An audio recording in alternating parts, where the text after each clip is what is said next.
Imagine a realm where the seasons' rhythms rule, where centuries of agriculture and fishing have reshaped the land, yet where people and nature remain in harmony.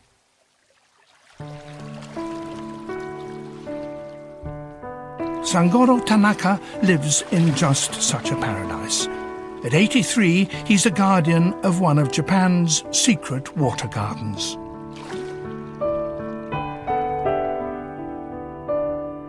Over 1,000 years, towns and villages have developed a unique system to make springs and water part of their homes.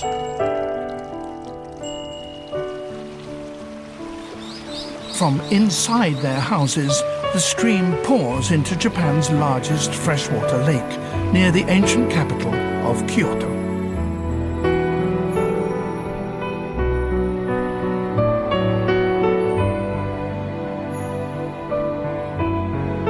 This is a habitat so precious, the Japanese have a special word for it: Satoyama, villages where mountains give way to plains.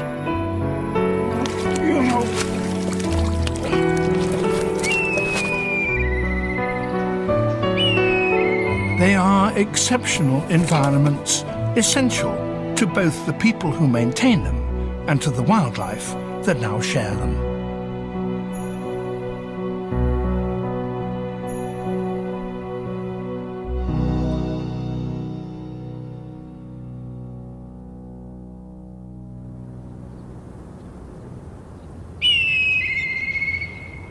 Late February at Lake Biwa, an area 5 times the size of Paris. Its year has 4 distinct seasons.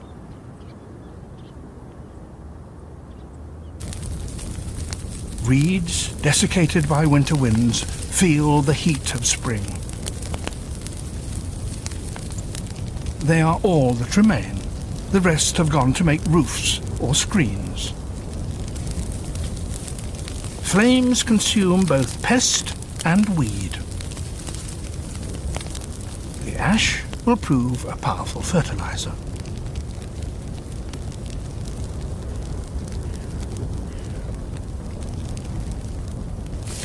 Destruction creates the very conditions in which a wide range of species will eventually flourish.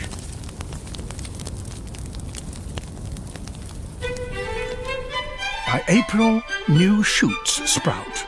The fire and smoke have provoked new growth. Spring puts on its new coat.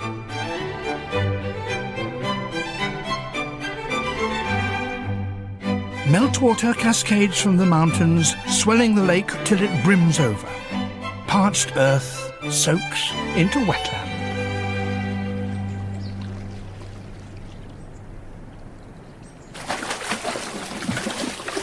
Sudden sounds split the still of the day.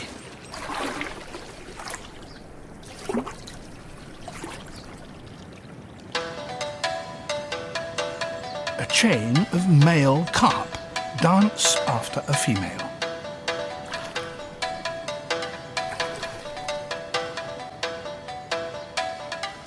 Some are longer than a man's arm, but she's bigger still, heavy with eggs. She releases her eggs, up to 200,000 of them, and the males race to fertilize them.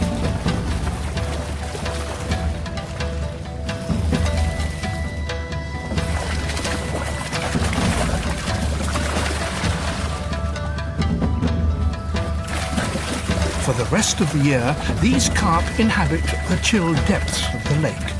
But to spawn, they must seek warm shallows. Spring's rising energy is released.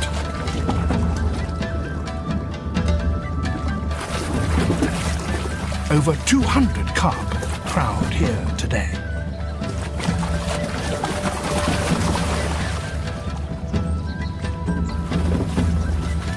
The conditions created by the firing of the marsh offer an ideal site for breeding.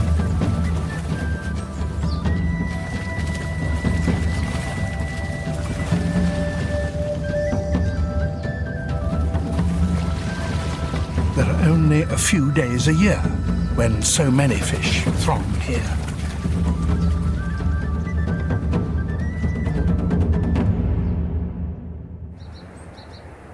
Sangoro the fisherman won't miss his chance.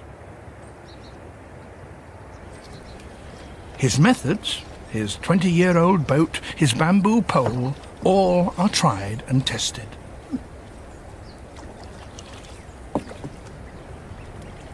It takes years to really master the art of punting.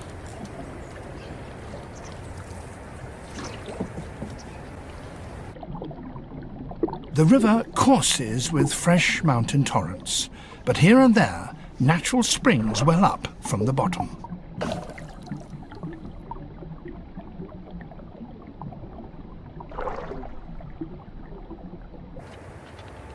The marsh is a maze, but to Sangoro it's as familiar as his garden.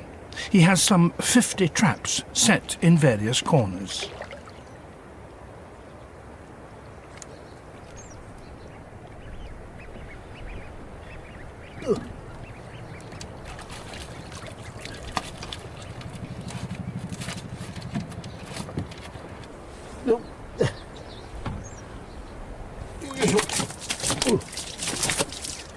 The carp are Lake Biwa's spring gift.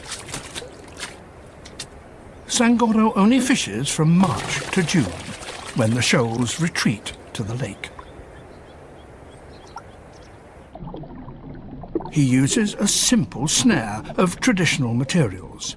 There's not even any bait. He just sinks a trap for the fish to swim into.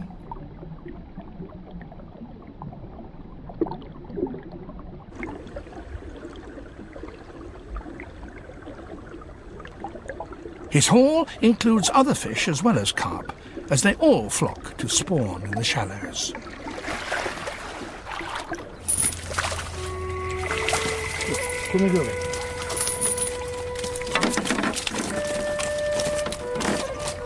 This trap is full of carp called crucians. With a single trap, he may net a dozen fish to take home.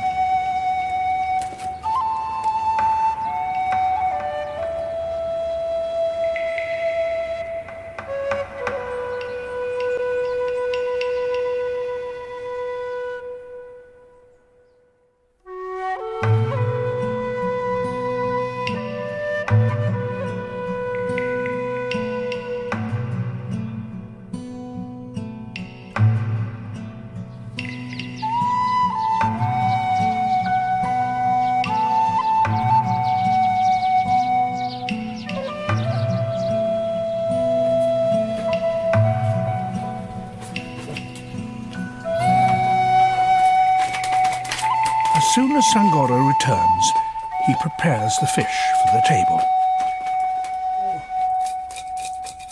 The catch is usually sold or cooked for supper that evening. But today he's preparing funazushi. Funazushi is believed to be how sushi first started, perhaps 1,000 years ago. It's salted and fermented crucian carp and rice. It smells sour and takes a long time to make. First, salt your fish. Stand for 3 months. Mix with boiled rice to ferment. Leave another 6 months. The ingredients, rice and fish, are the key items of the Japanese diet.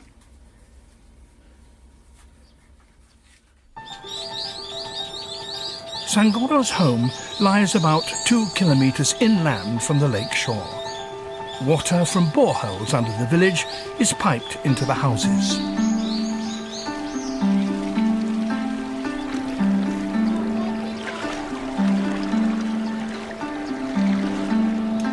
After it's been used, the water passes into a man-made stream.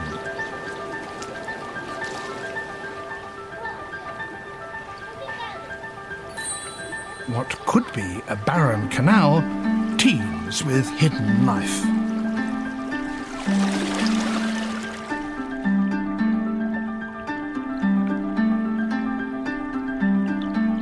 As spring gives way to early summer, aquatic plants reach for the sun.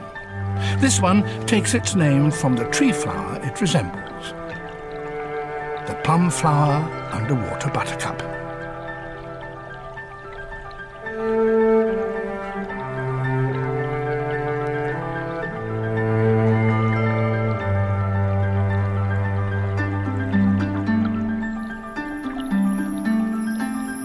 This little stickleback has no scales and can only live in the clearest of fresh water. It normally prefers cold northern currents. This is the furthest south it's found.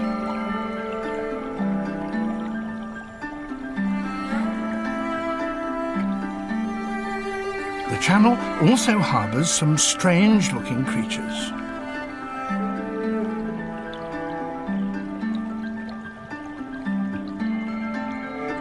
Brook lampreys, primitive jawless fish that resemble eels. A river crab discovers just how slippery lampreys are. The channel through the village is home to creatures large and small. The water sustains people too, and in turn they use it sustainably.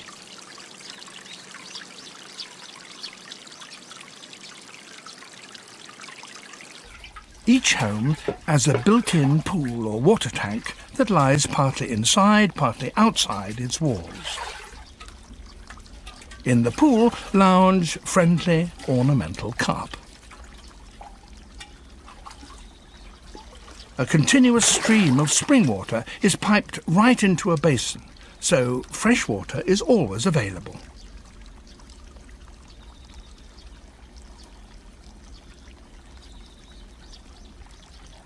The carp are not purely ornamental, nor are they to be eaten. People rinse out pots in the tanks and clean their freshly picked vegetables. If they simply pour the food scraps back in the water, they risk polluting the whole village supply. However, carp can scour out even the greasy or burnt pans.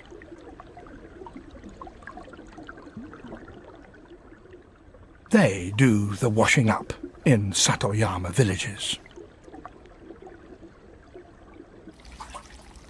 This traditional arrangement is called the riverside method. It's used all over Japan. Cleaned up by the carp, the tank water eventually rejoins the channel.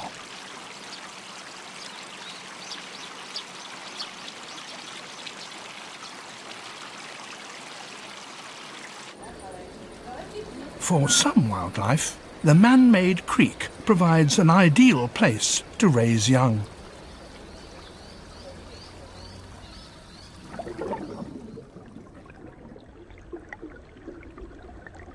Like this variety of freshwater goby, a small fish about as long as a little finger.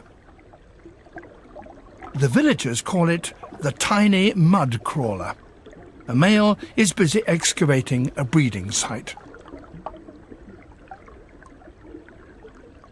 The even bottom supplies a perfect hidey hole.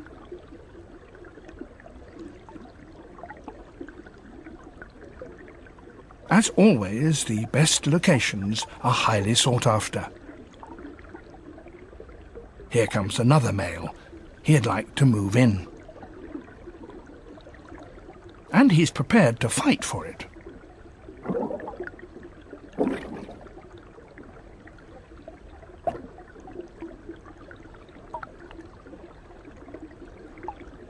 Both do all they can to look threatening.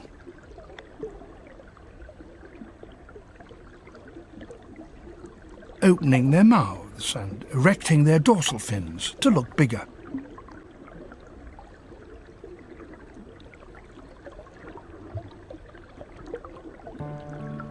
It's a victory for the sitting tenant.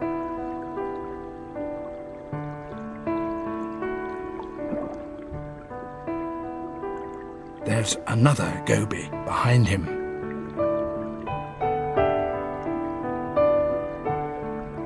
She's hanging upside down and she's laying eggs.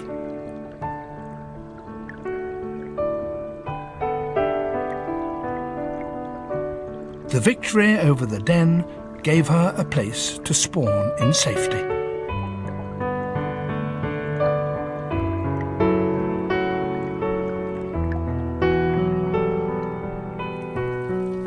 The old, simple life of Satoyama communities is attracting some young Japanese back from the cities.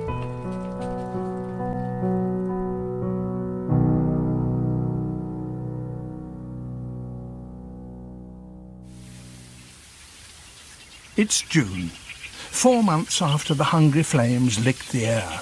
Reeds that rose from the ashes now reach overhead. The marshy landscape takes on its summer look.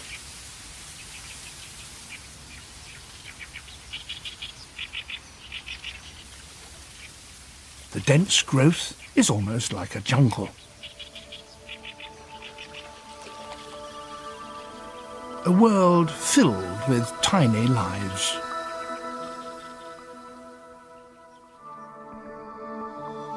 Each single reed stem is a microcosm.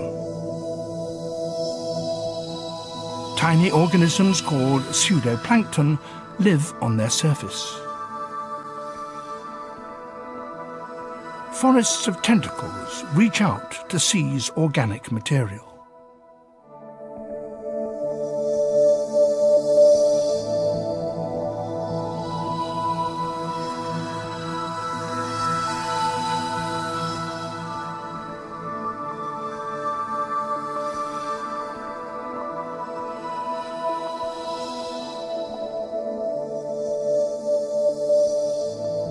Earlier, in spring, young carp hatched in the flooded fields.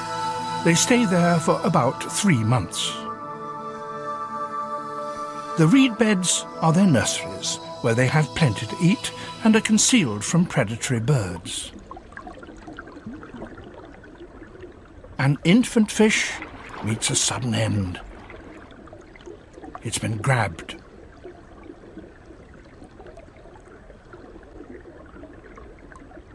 The attacker is the larva of Japan's largest dragonfly.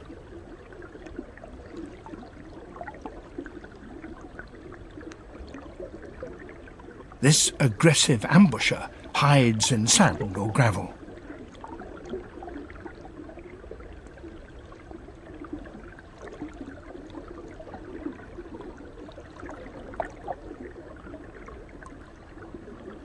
Only its head protrudes as it lies in wait for its prey.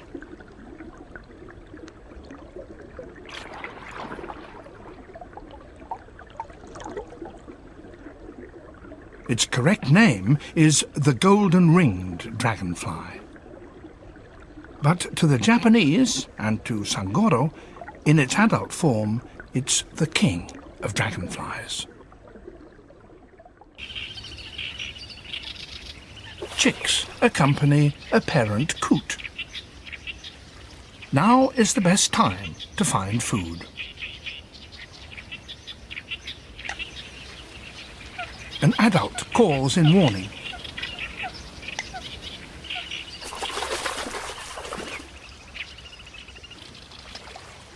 The cause? The coot's number one enemy, a weasel, egg thief and baby coot snatcher. A narrow escape.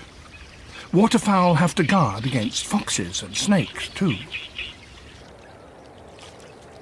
For safety, grebes make floating fortresses anchored to firmly rooted plants.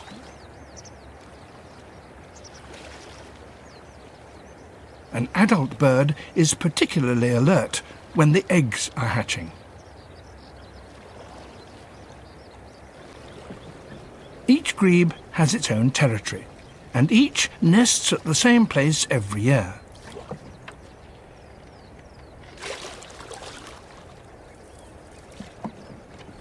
Here comes Sangoro. The birds know him already. This is his regular route.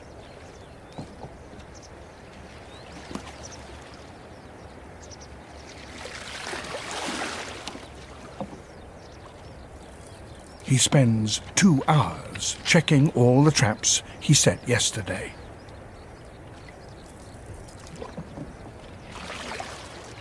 His work done, Sangoro returns to the landing stage.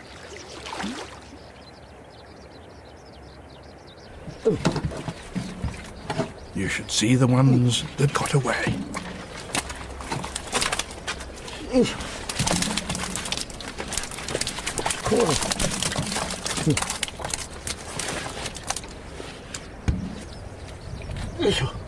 Turning muddy banks into reed beds has paid dividends. He has nearly 50 fish in all, of 8 different types.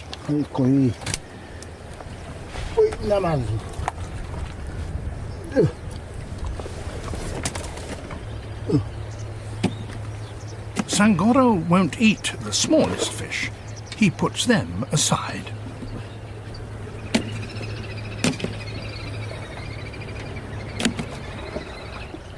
He will share his good fortune. This grey heron knows what will happen next. Sangoro finishes cleaning out his boat, and another pair of eyes watches his every move. Each fishing season, this kite pays Sangoro a visit. When Sangoro leaves, the grey heron doesn't wait any longer. It's happy to clear up.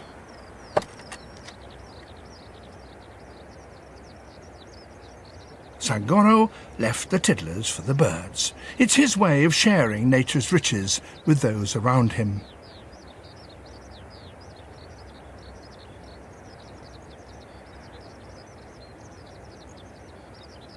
And they are only too pleased to take part.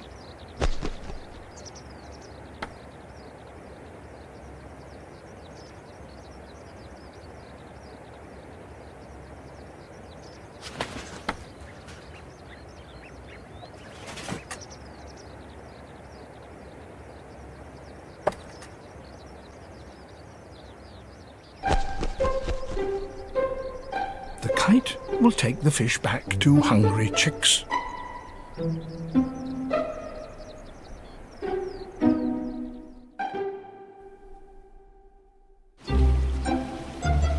Where the village houses crowd most closely together, above a garden, a lone pine towers. On a branch is a large nest.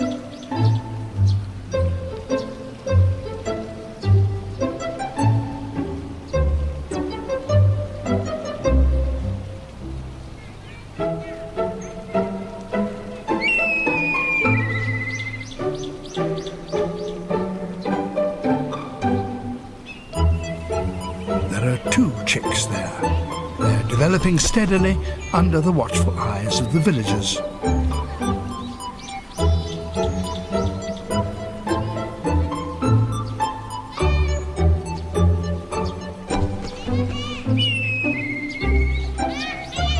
Sangoro's gift is a token of the village's close ties with wildlife.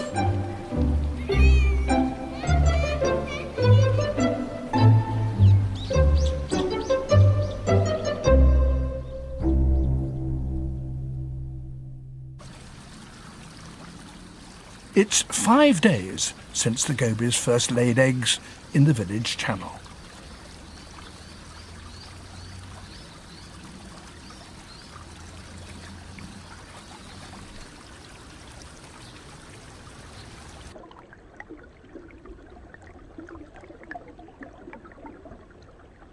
The male is still around. He's very protective, keeping predators away and taking great care of his offspring.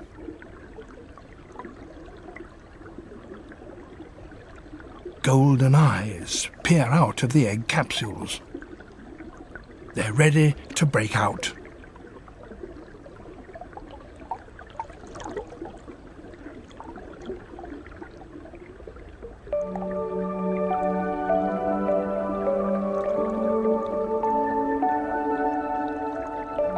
The anxious father fans them, keeping them oxygenated.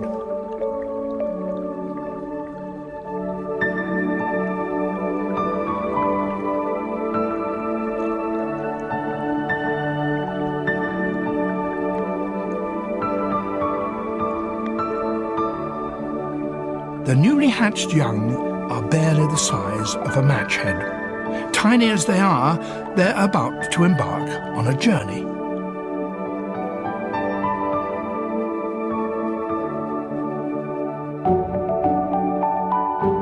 They will ride the current the 2 kilometers to Lake Biwa. There they will feed on the abundant plankton.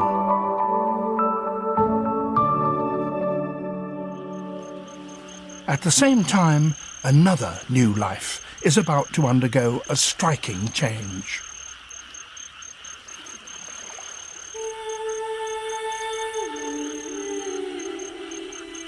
The larva of a golden-ringed dragonfly.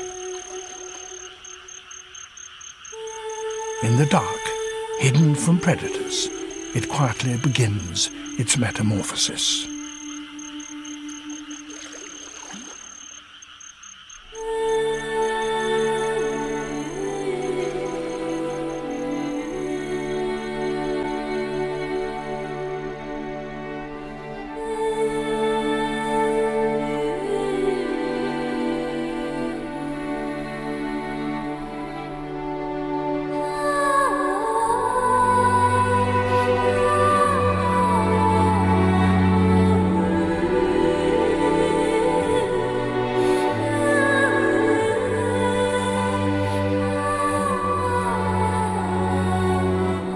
The larva is now a fully winged dragonfly. In 10 days, it will be sexually mature and ready to trigger the next generation.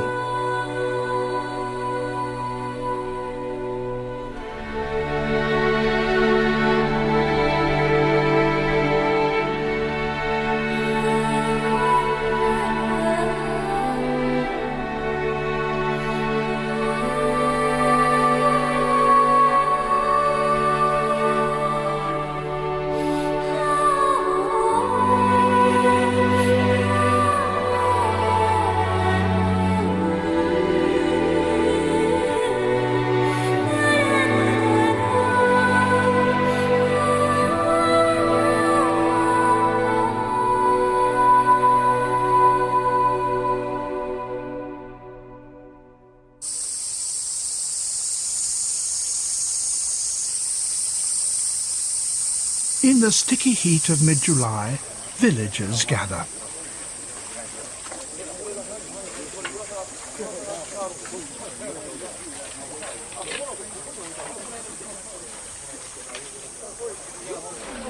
Overgrown banks block the stream.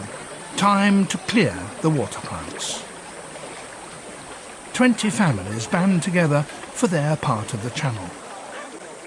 For the villagers, it's a welcome task their ancestors carried out for hundreds of years. For the fish in the creek, it's a huge nuisance. Flushed out of the shady vegetation, they seek refuge elsewhere.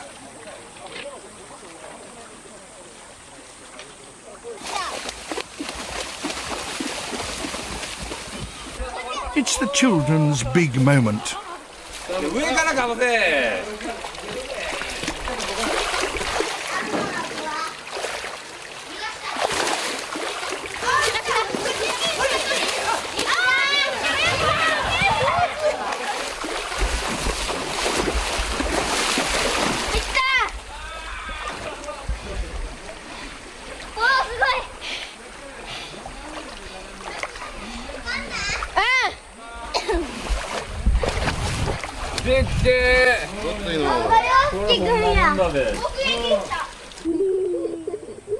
With wild creatures so close, children experience nature directly.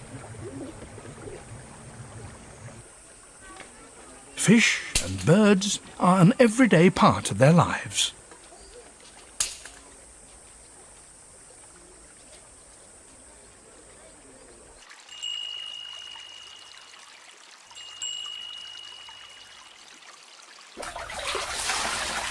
3 months have elapsed at Sangoro's house. Sangoro's wife, Chicano, washes the fish salted in spring.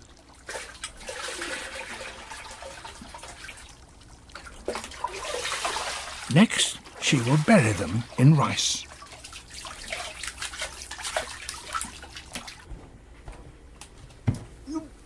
Sangoro's job is the back-breaking bit.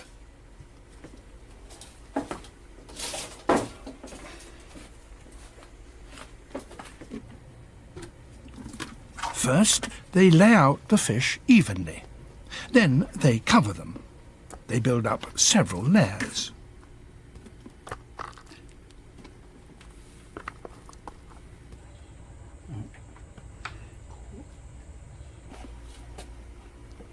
The rice starch feeds microorganisms that cause fermentation.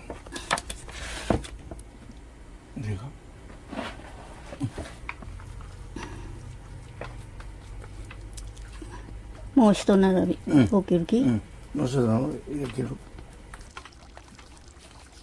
With nature's blessing, the funazushi will be good again this year.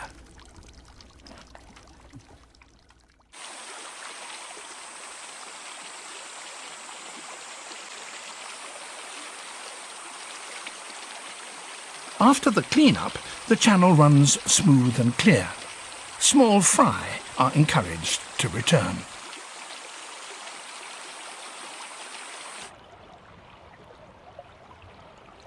The young gobies are now the size of a fingernail, 10 times as big as they were.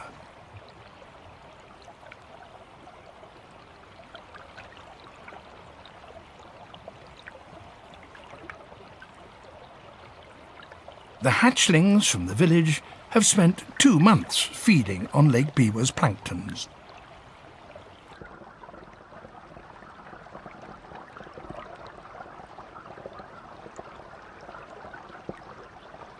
They press on upstream. No obstacle deters them, not even vertical walls.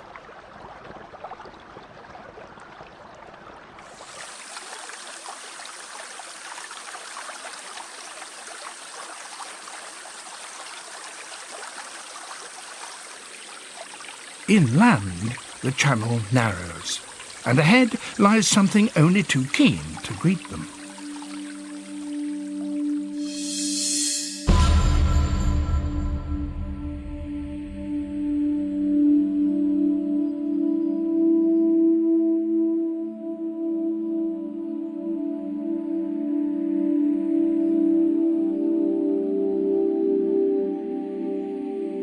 It's a Japanese keelback. It feeds on fish, which is unusual for terrestrial snakes.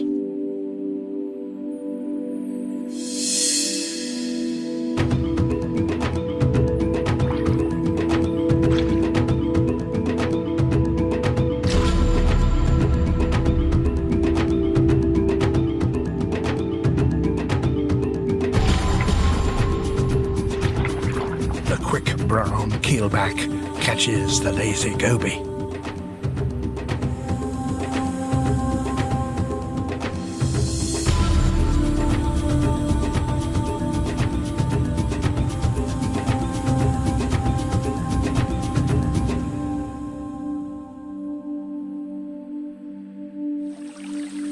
Those who escape continue their travels upstream. They must avoid herons and carnivorous fish, too. The little gobies must find somewhere safe from ambushes.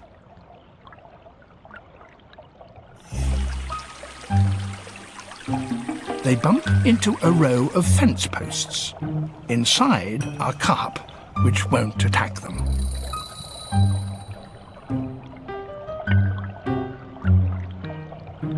It's the channel that carries away the household's used water.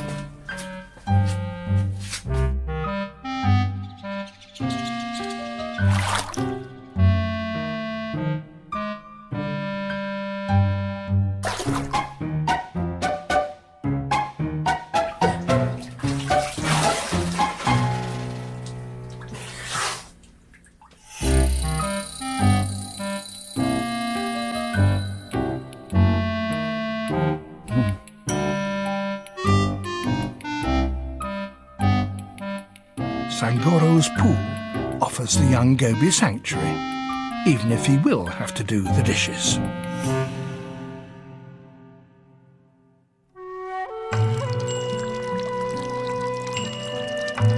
The villagers endure the humid days of late summer with their natural neighbours.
It's a drowsy afternoon. The moist air drains everyone's energy.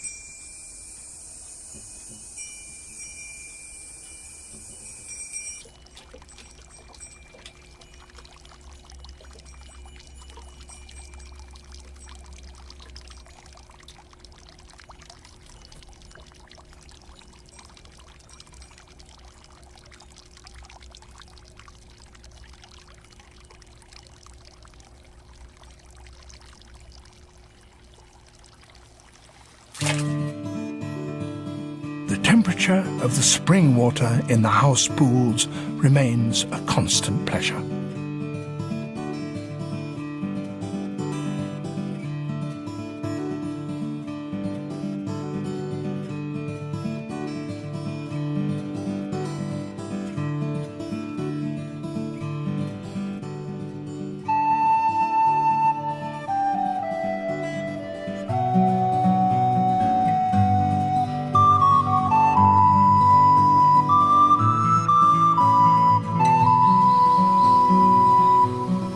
Autumn brings welcome fresh breezes.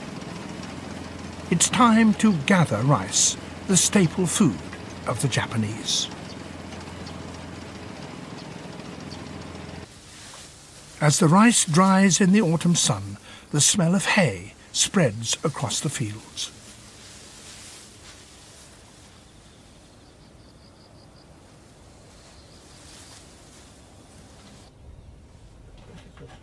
With the harvest in, the time has come to give thanks. Sangoro picks 2 live fish from the house pool.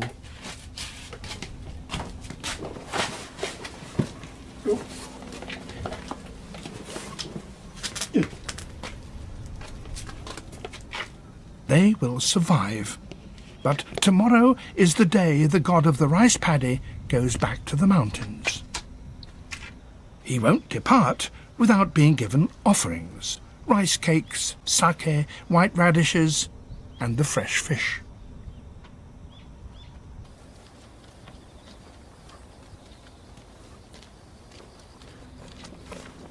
Sangoro believes that the god of his rice paddy will eat before leaving. The god will return next spring when rice is sown again.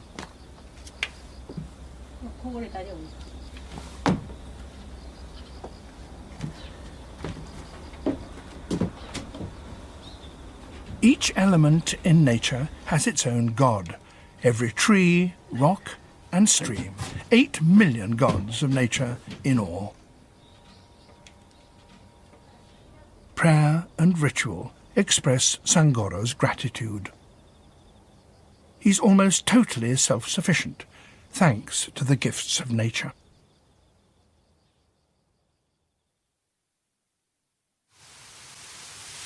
It's December. Winter's harshness looms.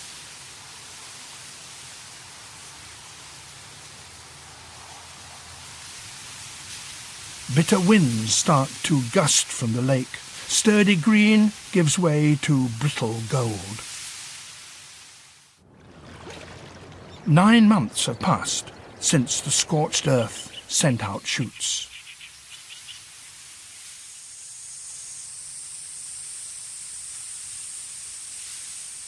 Now the reeds soar above. The slender stems will make screens and thatch.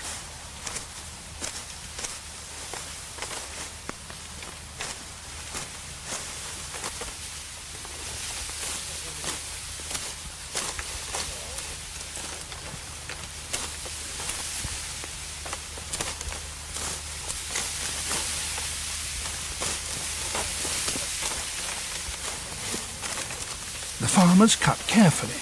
They don't snap or bend the long stalks.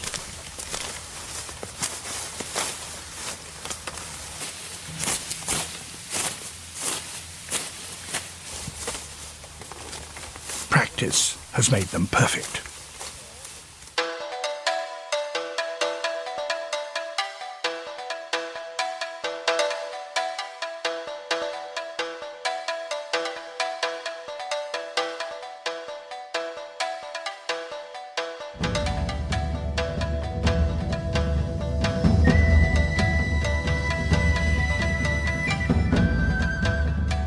They heap the bundles into a tent-like shape called a round stand.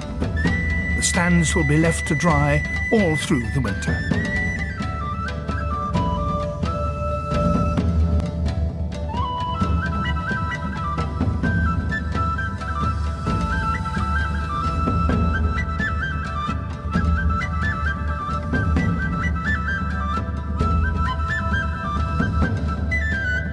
The stands are visible reminders of the close connection between the farmers and the environment they have created.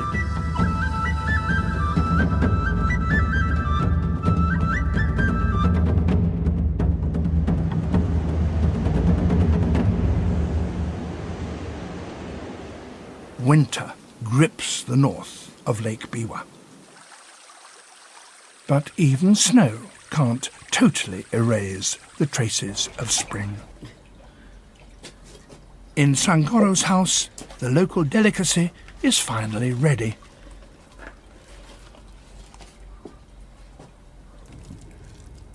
He caught the carp in his trap in spring.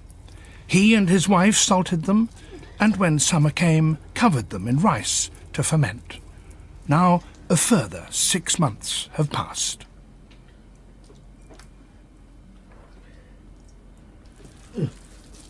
They will eat both fish and rice. Inside is more evidence of nature's bounty. The orange eggs.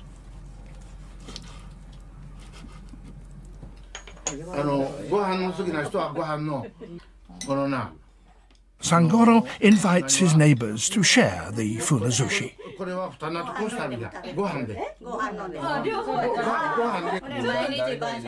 After half a year of maturing, the fish has the sour taste of cheese. Slow food that is endlessly satisfying.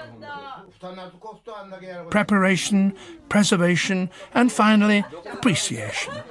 The precious pleasures of people living close to nature.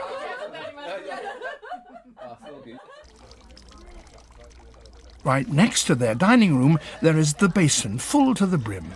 It's cool in summer, warm in winter.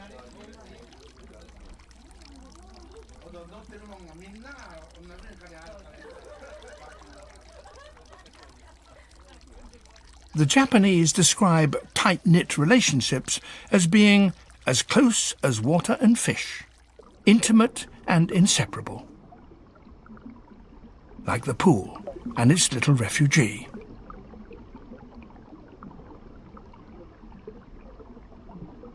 The goby sits in a quiet corner, waiting for spring.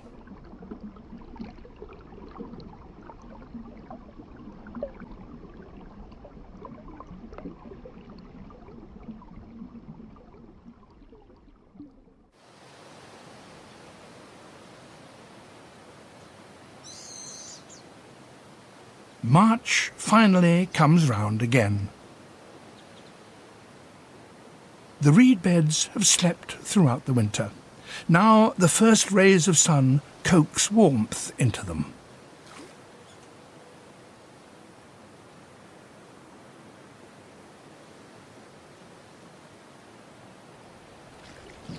Once more, the silence yields to sounds of life.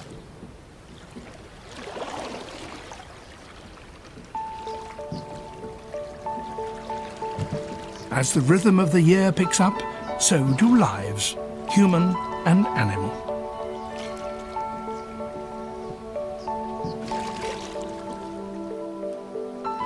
The Japanese have another saying: water comes, the fish live. They mean that when the right time comes, everything will be fine.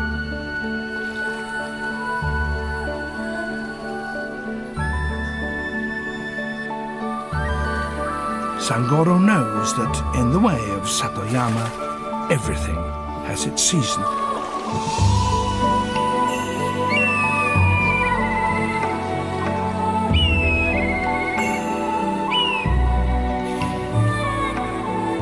Together, Satoyama people and nature weave life into a seamless fabric, blessed by water circling on its journey without end.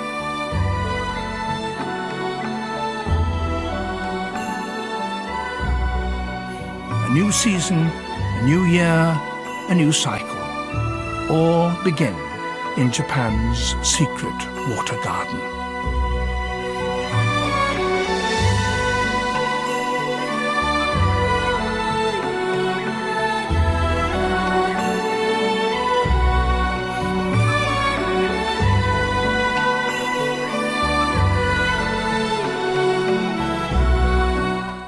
This Thursday on BBC4, Julia Bradbury sets off on another series of walks guided by Wainwright, this time travelling the breadth of the country. Wainwright Walks Coast to Coast begins on Thursday at 8:30. Next tonight, playing all the right notes with Andre Previn.